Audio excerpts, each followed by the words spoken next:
Monsieur l'ambassadeur, le dimanche, la Belgique fête, mais il s'est passé un incident. A-t-on appris? Qu'est-ce qui s'est passé exactement sur votre cortège?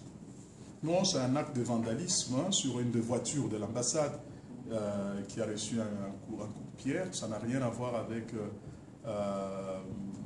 quelqu'un politique. Les politiques, moi j'en suis un, je pratique ça, je n'ai jamais giflé le moins de partenaires, le moins d'opposants. Donc, de mon point de vue, je suis en train d'aller. Il y a plein de manifestations qui s'organisent le 21 juillet. Cette fois-ci, ça coïncidait avec l'application du roi Albert II et l'intronisation du roi Philippe.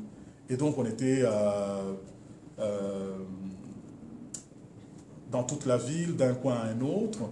Et c'est en changeant des lieux de manifestation, cette fois-là, il fallait aller au palais d'Egmont, où nous répondions à l'invitation de deux chambres du Parlement belge et du ministère des Affaires étrangères, qu'à un feu rouge, il y a un gaillard qui a vu la voiture de la République démocratique du Congo à un feu rouge et qui a jeté une pierre qui a brisé une des vitres latérales de la voiture.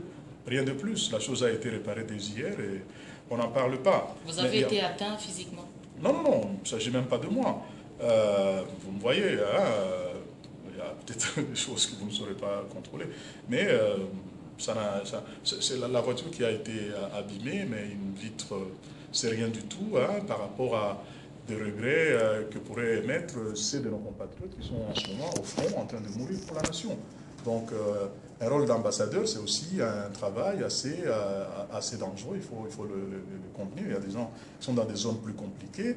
Pas plus tard qu'il y a 2 ans, un de nos homologues américains a été tué à Benghazi. Donc, vous voyez que c'est plus dangereux parfois ailleurs.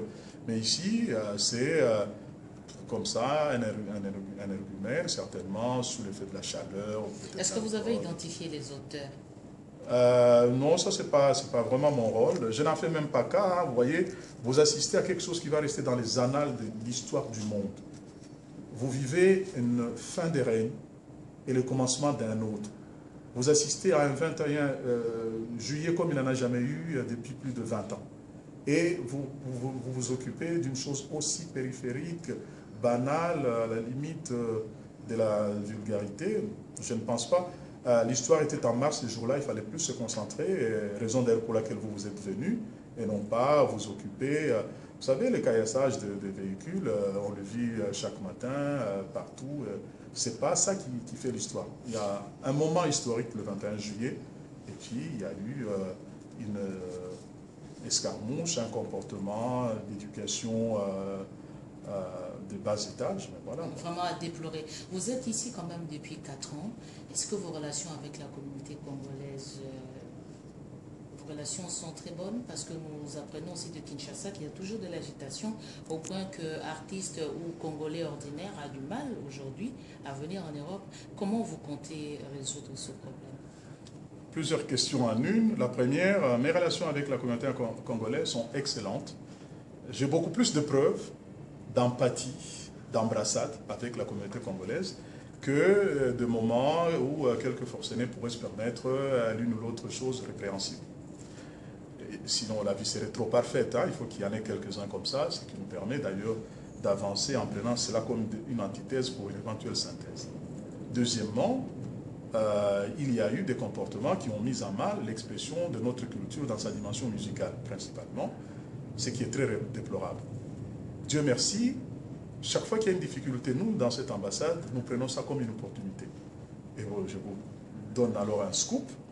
Nous venons de terminer avec mes collaborateurs la mise au point d'un dossier que nous allons suggérer à notre gouvernement par le ministère de la Culture interposé pour que la rumba congolaise soit du domaine du patrimoine immatériel de l'UNESCO, patrimoine universel. Parce que, d'abord, institution en danger, institution culturelle en danger, de ce fait-là, qu'elle ne puisse pas se produire normalement.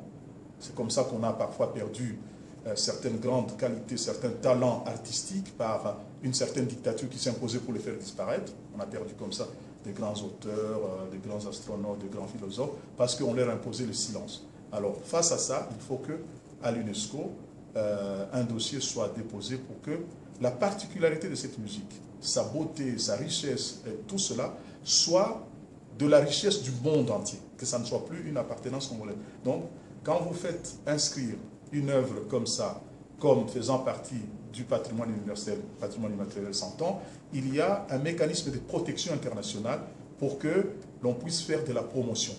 Vous voyez qu'une difficulté peut produire une opportunité extraordinaire, faramineuse, et nous y sommes en plein. Nous avions déjà ouvert une bibliothèque ici qui avait aussi qui était aussi un centre de documentation. Et donc nous avons répertorié toutes les chansons congolaises. Toutes les chansons congolaises que nous allons produire devant l'UNESCO pour dire une telle richesse, elle doit appartenir au monde.